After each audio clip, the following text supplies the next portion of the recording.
Sa desisyon sa pamolitika sa atong panahon karon dinhi sa atong nasod ug sa tibuok kalibutan, kinsabay angay natong sundon o pilion. Asa ba kita makabase sa atong pagpili niining mga mingdagan karon sa pamolitika? Ang ato bang kaugalingon? Ang mga pastor ba, ang mga pari ba, ang mga naaba sa telebisyon, ang mga vlogger ba, ang ato bang silingan? Kinsa may angay natong sundon o pamation sa paghatag natong desisyon niining mga nanagan karon sa pagka-presidente. So adunay pipila nga nanagan, klase-klase ang ilang mga banner. Apan adunay usa lamang kahari nga angay natong sundon, angay natong pamation kung kinsa ang angay natong pilion. Mao kining gitawag ni Hesus og Spirit of Truth, usa ka hari nga ania na karon sa Leyte.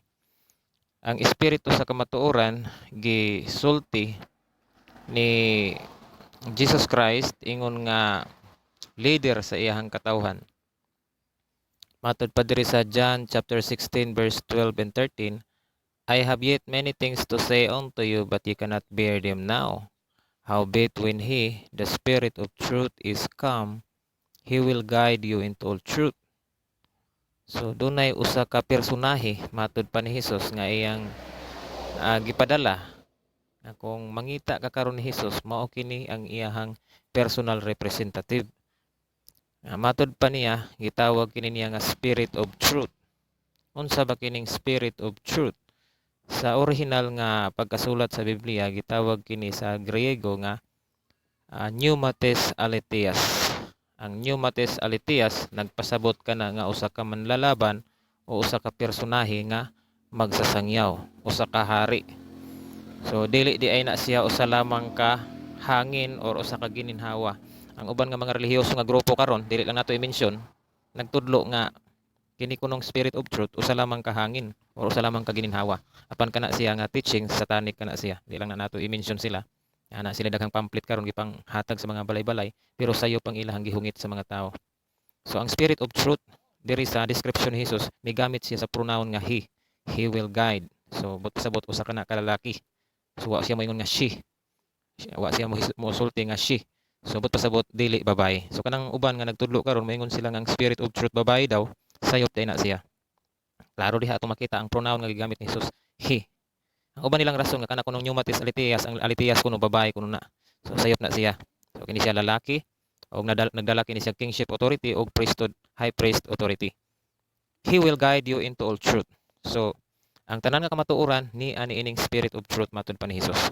Busa ang pag-decide sa politika, sa economic o sa uban pa nga mga desisyon sa tibuok nimong kinabuhi karon, kinahanglan nga nakabase sa Spirit of Truth ug dili sa imong mga silingan. So sayop day nang mupili tag politiko, mupili tag presidente nga ang imong basihan ang imong kaugalingon. So kung tinuod ka nga Kristiyano, kung tinuod ka nga nagsunod kang Hesus, doon na may mga tao karon nga moingon nga mutuog gyud ko ni Jesus Christ, Brad, pero ang akong mayor, ang akong presidente kining akong gusto. So wa na day ka magsunod ana kang Hesus. So kung tinuod ka nga nagsunod kang Hesus, pamatia o sa ang desisyon sa Spirit of Truth. Nga naman mao ni ang gitagaan og authority ni Hesus nga mo guide nimo into all truth. So sa manang all truth, tanan nga kamatuoran mahitungod sa imong kaluwasan. So di day ka maghimo-himo og imong kaugalingong desisyon. Sumusunod ka ni ining Spirit of Truth nga natawo karon dinhi sa Leyte, mao ang hari sa Kingdom of Heaven, unity in diversity of believers. So kung maghisgot og desisyon sa pamolitika, usahay ang uban mo ana man sila, Brad, kanang imong gipili diha nga kuan politiko kanang wa man mi kagusto ni ana tungod kay gidautan man na diri sa Facebook, gidautan sa YouTube, gidautan sa television nga mao ni mauna mauto. So dili ka na maoy rason. So ang rason diha, dapat mosunod ka sa desisyon sa Spirit of Truth bisan man tuod og ngit-ngit, bisan man tuod og sayop ang paingnan sa mao nga desisyon. Mao kanay gisulti diri ni John the Revelator.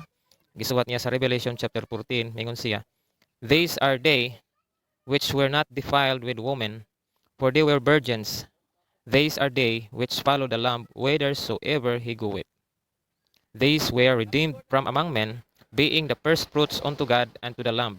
Okay, take note of the word whithersoever he goeth. Matod pa ni Jesus, or matud pa ni John, ang tinuod nga katawhan sa Dios mosunod bisan asa. Okay, manaybat sa dili na literal nga naglakaw-lakaw kundi nisunod bisan asa nga desisyon. Diri sa Tagalog, at ang mga ito'y ang nagsisunod sa kordero saan man siya pumaroon. So bisan pag mga tungit-ngit si Jesus, dapat mosunod jud ka. Mungari magkahayag or mungari magkangit-ngit ang pamaagi sa Dios, mosunod jud ka. Okay, dili kay makamatikod ka lang dauta na di ka na mosunod. Mao ni di na mao ang desisyon ni Brad, di na mao ang desisyon sa hari nato.